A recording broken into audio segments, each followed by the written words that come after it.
Alhamdulillah, alhamdulillahilladzi an'amna bi ni'matil iman wal islam wa a'tana lisana fi aqsahil kalam. Asyhadu an la ilaha illallah rahman wa asyhadu anna Muhammadan abduhu wa rasuluhu kiram.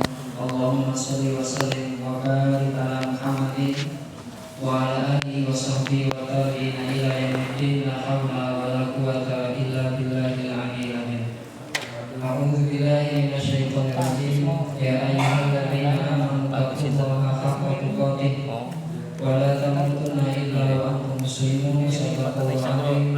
Rabbi shrah li sadri wa yassir li amri wahlul 'uqdatam min lisani yafqahu qawli.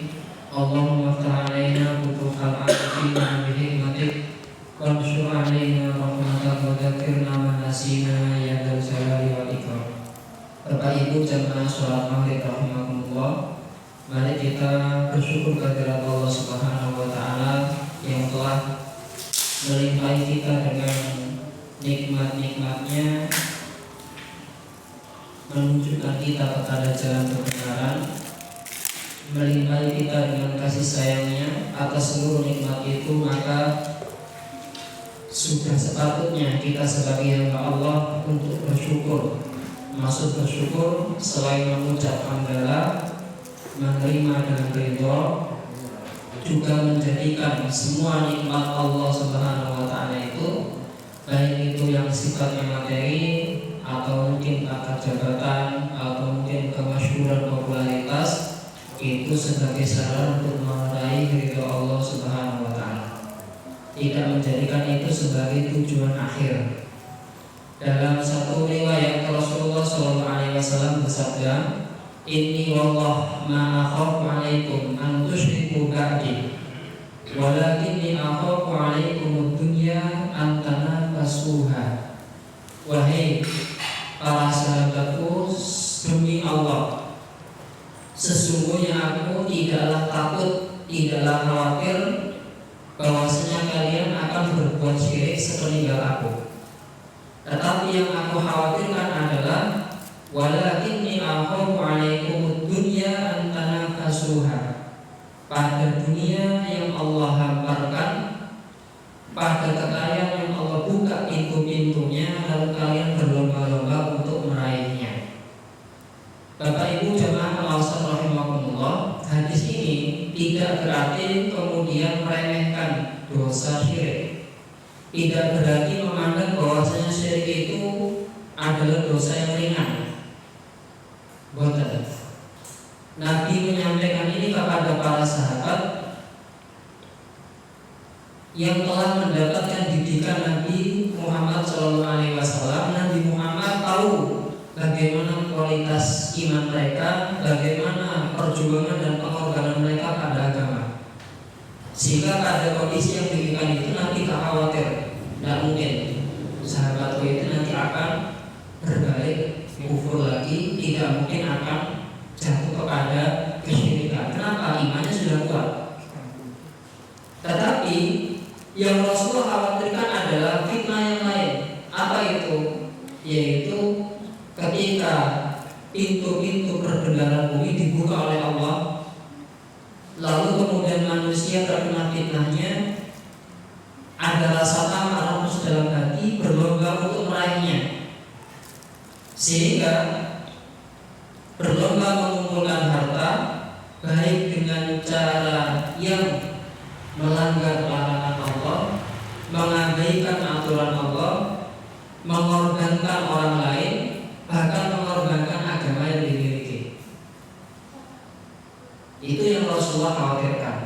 Sehingga apa? Kondisinya akan berbalik sama dengan umat-umat terdahulu. Mereka juga terkena fitnah dunia, sehingga mereka saling berlomba, mereka saling bertengkar, saling membunuh satu sama lain, sehingga binasa semuanya.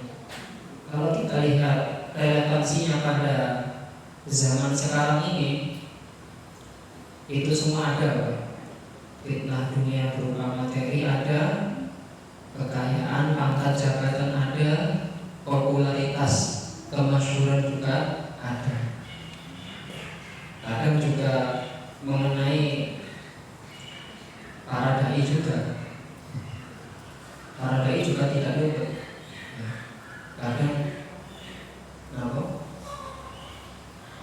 kalau jamaah itu ya akhirnya karena itu kan itu juga ada yang seperti itu. Ya. Jadi popularitas membuat dia berani untuk mengorbankan kehormatan saudaranya. Imam Ali bin Abi Thalib mengatakan, irta'alatid dunya mudbiratan wa ta'alatil akhirah mubbilatan. Wahai sekalian para sahabatku, wahai sekalian kaum muslimin, sesungguhnya kehidupan dunia itu irta'alat mudbiratan, pergi menjauh. Wa ta'alat al-akhirah mubbilatan, sedangkan kehidupan akhir itu kian mendekat. Walikulli wahidatin minhuma banun, dan pada setiap satu ini punya anak keturunan, punya para pengikut. Ada yang dia menjadi anak-anaknya dunia, ada yang dia menjadi anak-anaknya akhirat. Fakunu min abna'il akhirah wa la takunu min abna'id dunya. Maka jadilah kamu sebagai anak-anaknya akhirat, jangan menjadi anak-anaknya dunia. Kalau lihat hadis yang lain, abdud dinar wa abdud darahim. Abdud dinar hambanya dinar, wa abdud darahim hambanya dirham. Dinar kan uang mata dulu. Kalau sekarang ini hambanya rupiah, hambanya dolar dan seterusnya.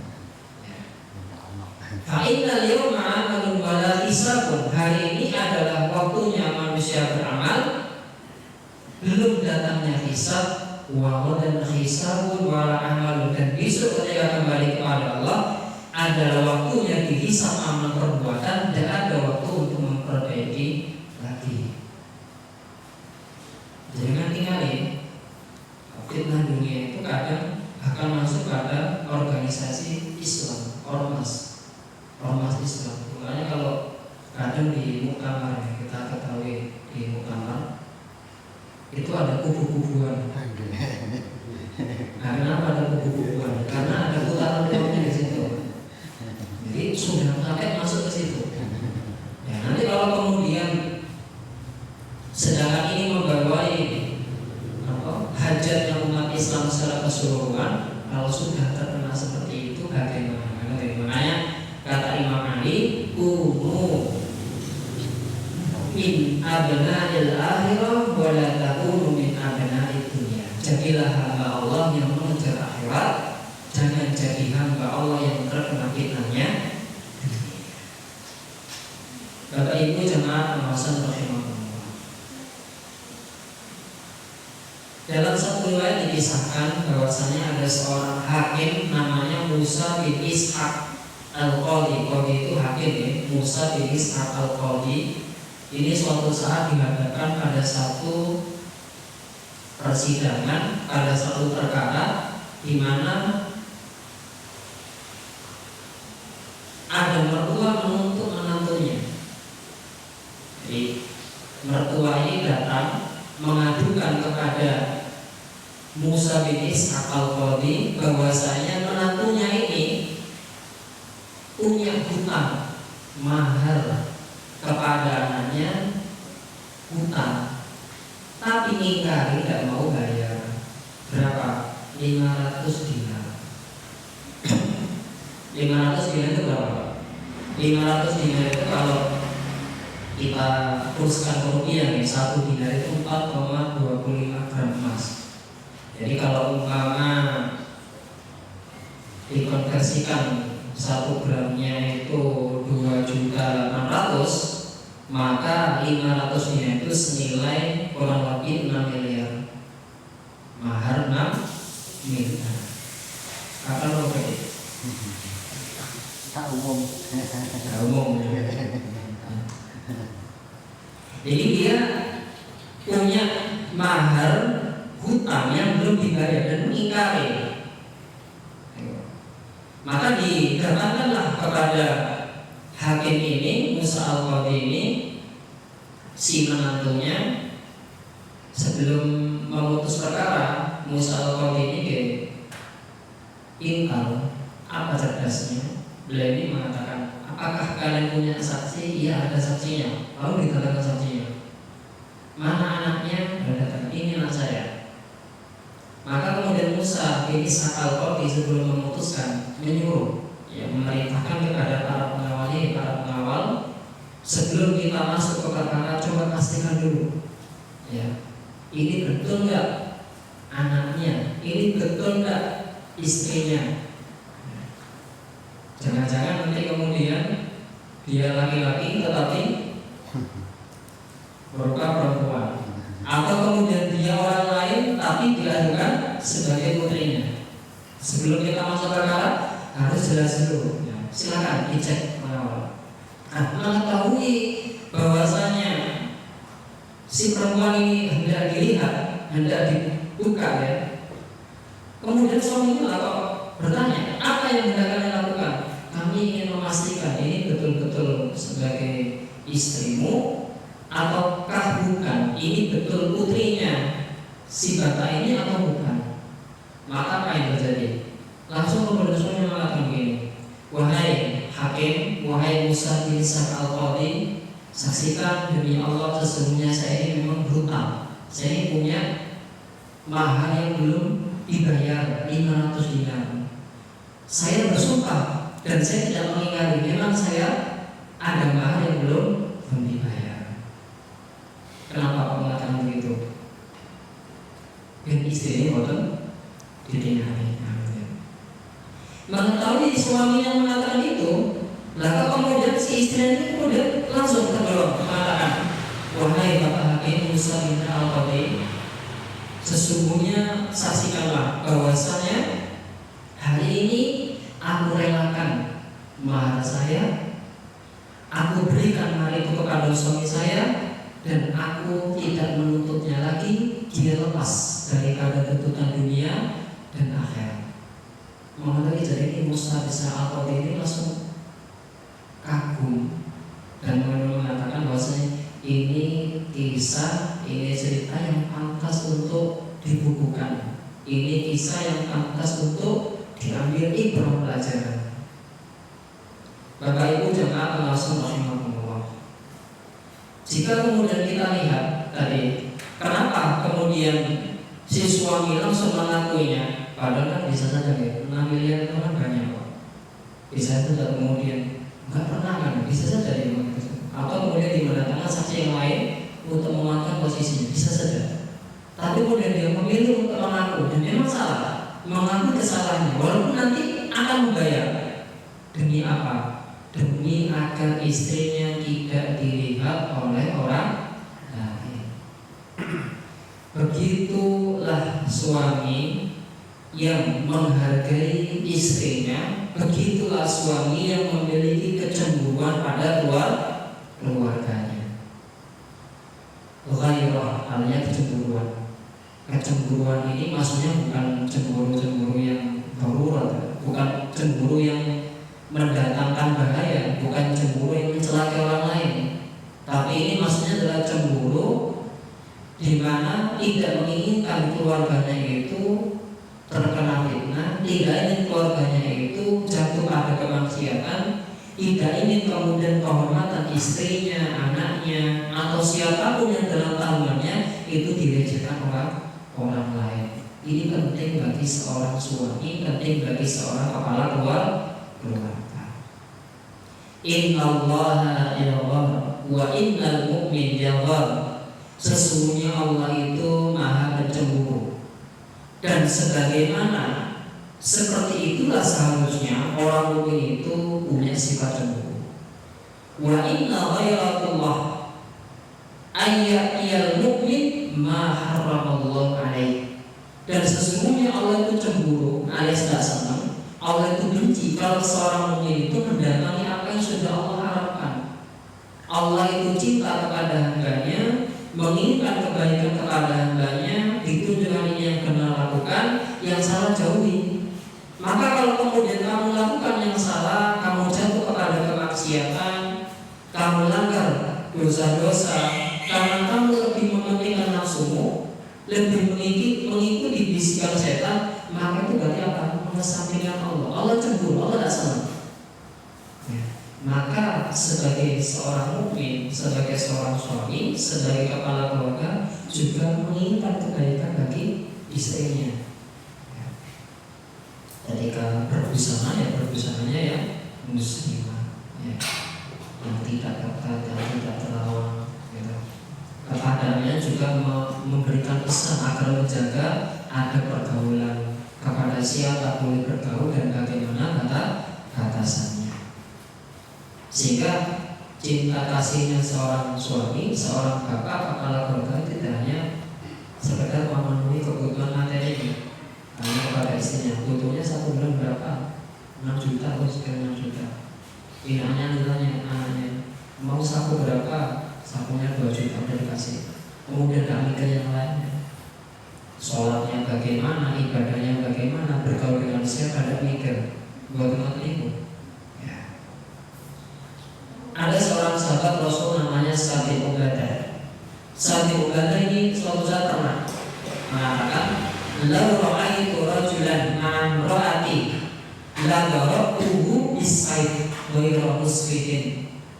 Kalau seandainya aku menjumpai, melihat ada seorang laki-laki yang dia itu bersama dengan istriku, laki-laki yang dia berani menjumpai istriku tanpa adanya hajat, adanya keperluan, dan dia itu bukan keluarga saya, maka la darabtuhu bisayf, pasti akan aku pukul dengan pedang. Dipukul dengan pedang itu maksudnya pasti akan aku lakukan seperti itu. Para sahabat yang satu di kanan kirinya itu merasa heran, Sa'd bin Ubadah kok mengatakan demikian.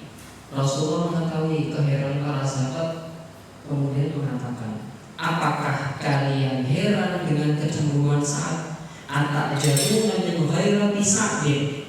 Apakah kamu gumun kalau Sa'd bin Ubadah mengatakan demikian? La ana aghyaru minhu. Kalau Sa'd bin Ubadah cemburu, tidak menginginkan kehormatan istrinya dirusak, tidak menginginkan kehormatan keluarganya dirusak, sangat cinta kepada istrinya seperti itu, maka aku aghyaru minhu. Aku lebih cemburu daripada Sa'd. Aku lebih nyaman kepada kalian daripada yang lain. Wallahu aghyaru minni, dan sesungguhnya Allah itu lebih cemburu daripada aku. Makanya jangan langgar larangannya Allah, jangan abaikan perintahnya Allah, jangan langgar larangan aku, tetap lakukan perintah.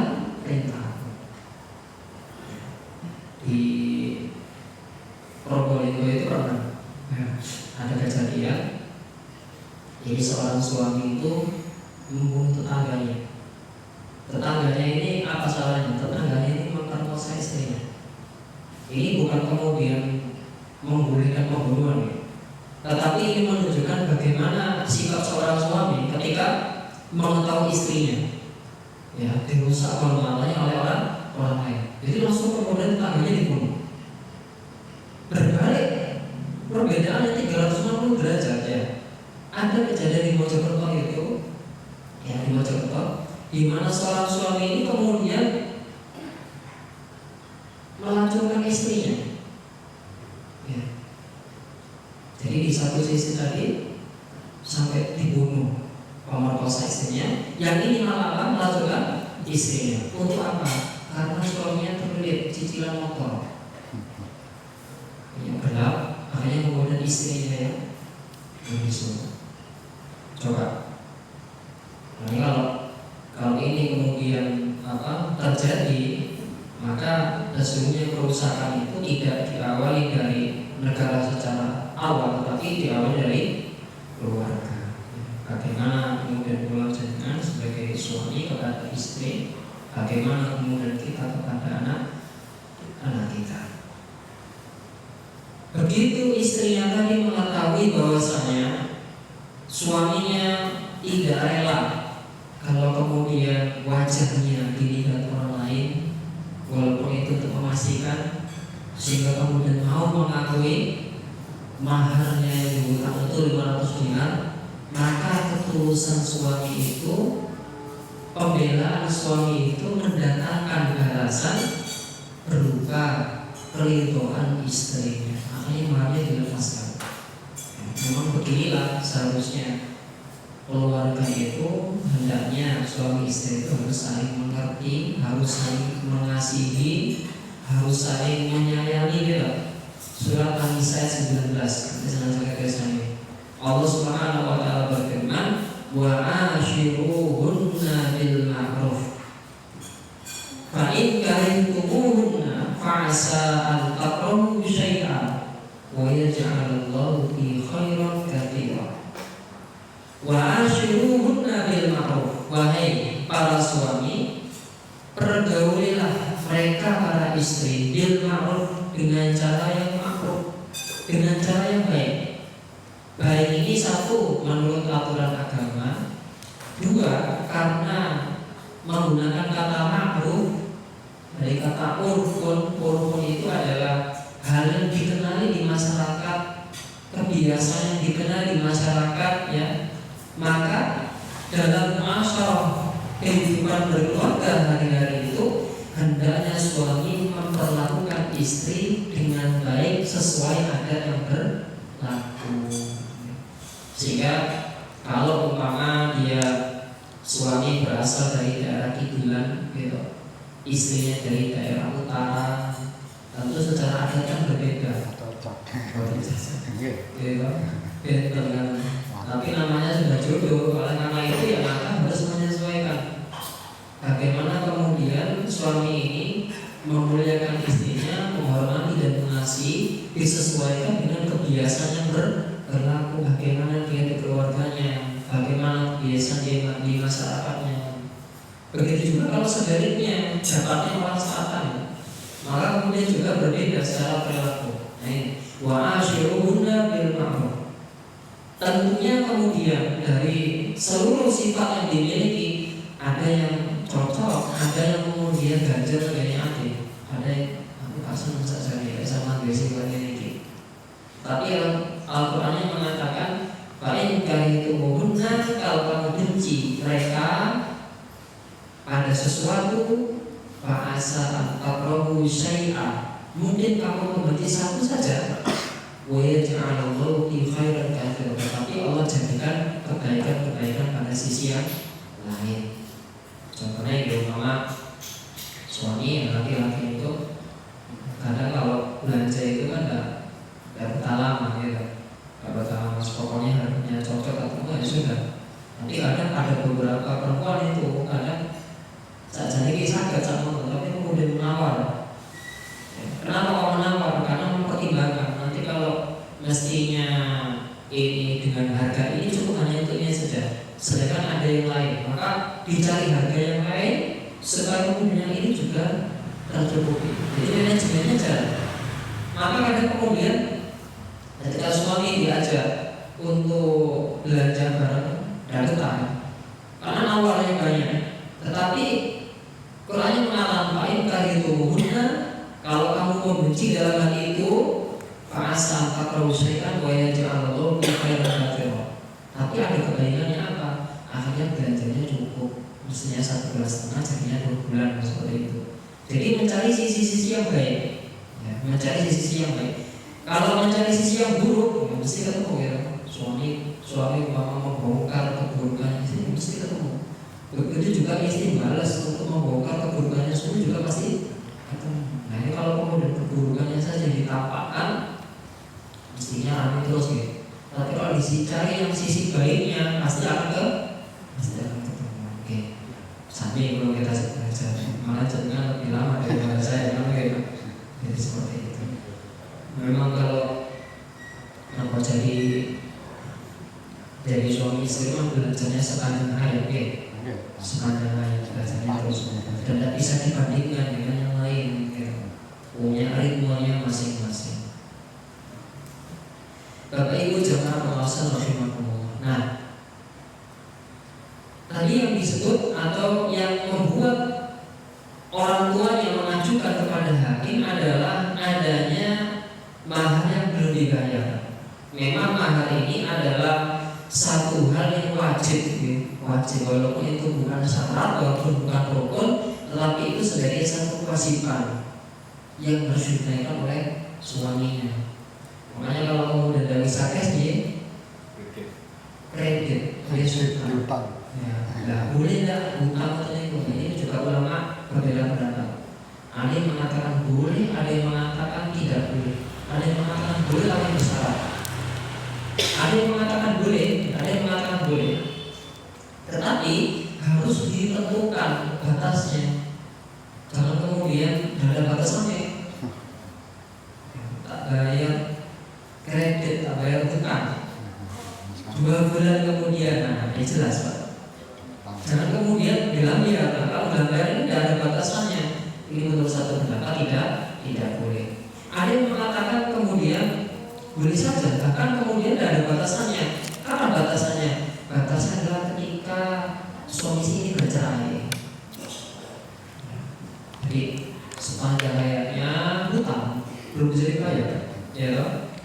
Begitu cerai wajib dibayar. Ada yang berpendapat seperti itu. Tapi masuk kemudian kepada istri, gitu, kepada yang dipilih, yang istri boleh masuk itu dibayar. Jadi seperti itu.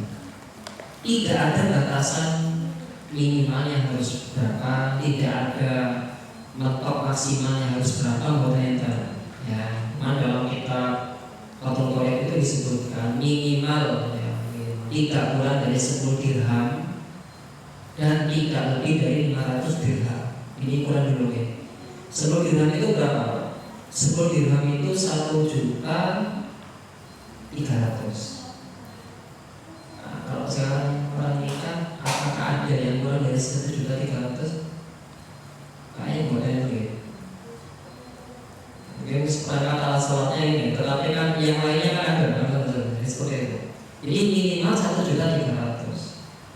Ya, tidak lebih dari berapa?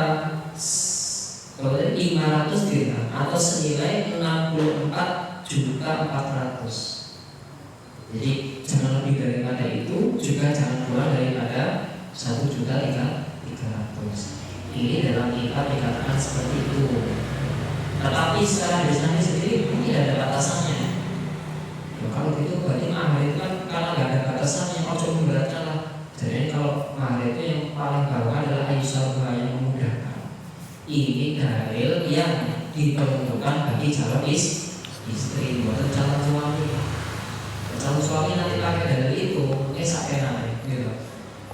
Ya. Apa? Memberikannya yang terbaik. Memang mahar itu bukan syarat, bukan rukun.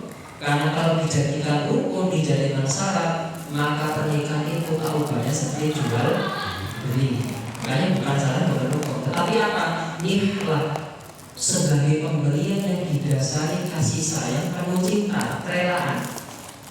Sebagai apa? Sebagai wujud kesungguhan niatnya si suami bahwasanya apa? Dia akan menikahi, bahwasanya perempuan ini berhak mendapatkan dan berhak memiliki harta. Ini berbeda dengan kondisi masyarakat Arab dulu. Kalau masyarakat Arab dulu ketika menikah, maka si perempuan ini atau si istri itu tidak mendapatkan sama sekali. Lah maharnya dibawa oleh orang tuanya, dibawa oleh walinya, dihabiskan oleh walinya, dihabiskan oleh orang tuanya. Nah, dalam Islam mahar itu kan ditanya istri yang sama minta apa? Minta kunci khas, kuncinya mobil, bisa mobil ya. Mahar kan? Jadi sebenarnya ditanya. Yang penting apa? Aisyah tidak memberatkan, ya, tetapi juga tidak terlalu menyepelekan. Nah, mahar ini adalah sesuatu yang sifatnya berharga, wujud berharga dan wujud, bukan sesuatu yang tidak ada. Maharnya adalah ikan. Ikan berapa? Ikan lautan. Lautan di mana? Wis pokoknya lautan, nggak bisa dihitung. Tidak wujud barangnya, tidak bisa diperkirakan, nggak bisa.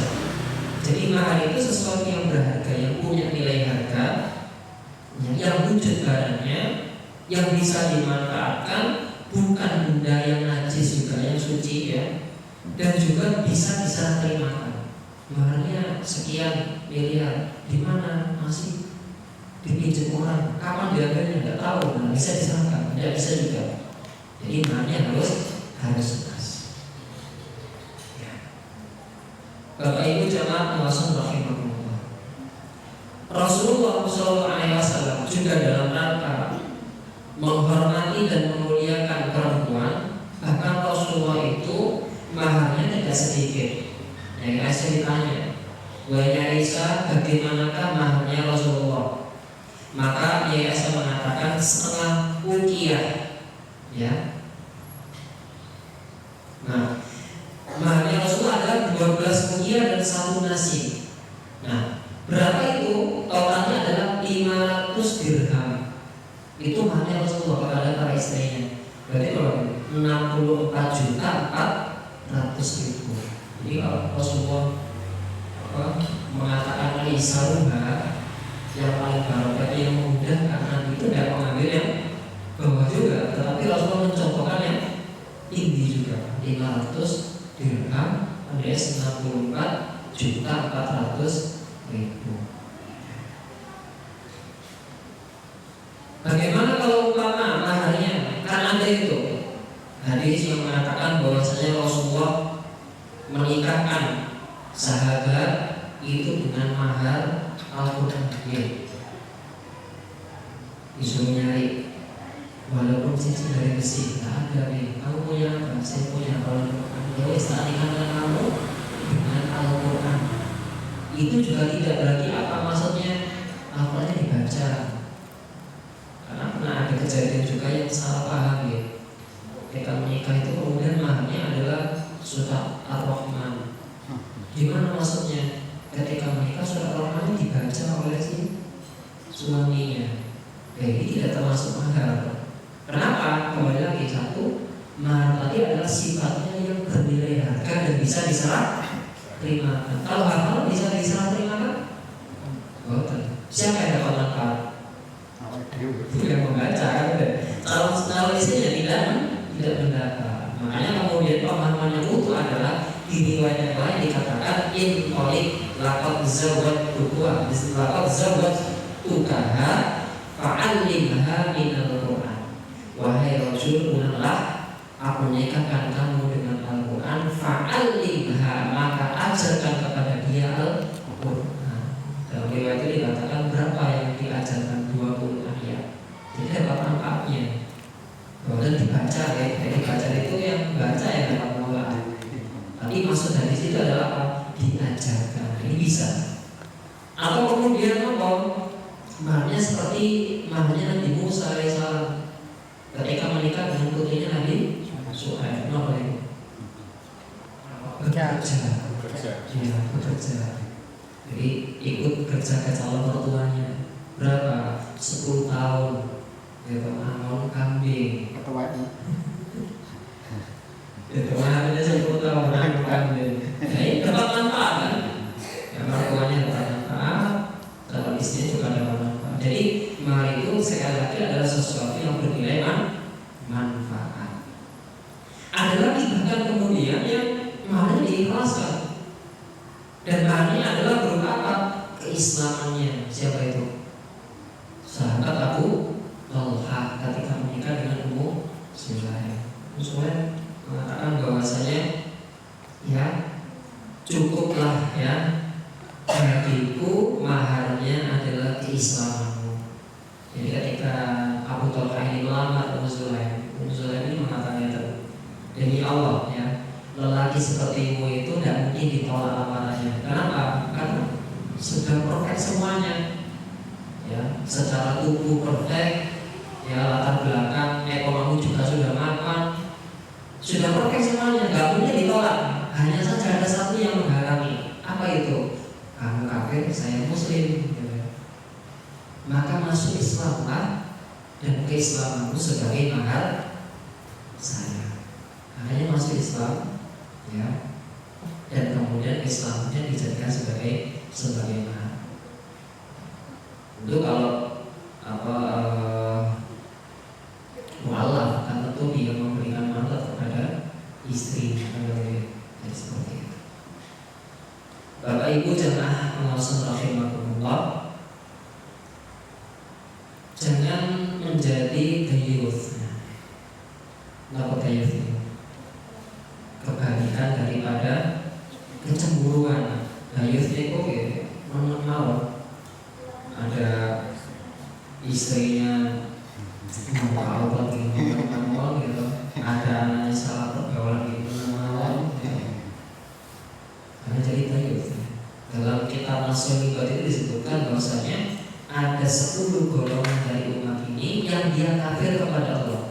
dia tidak menyadari. Salah satunya adalah dayus.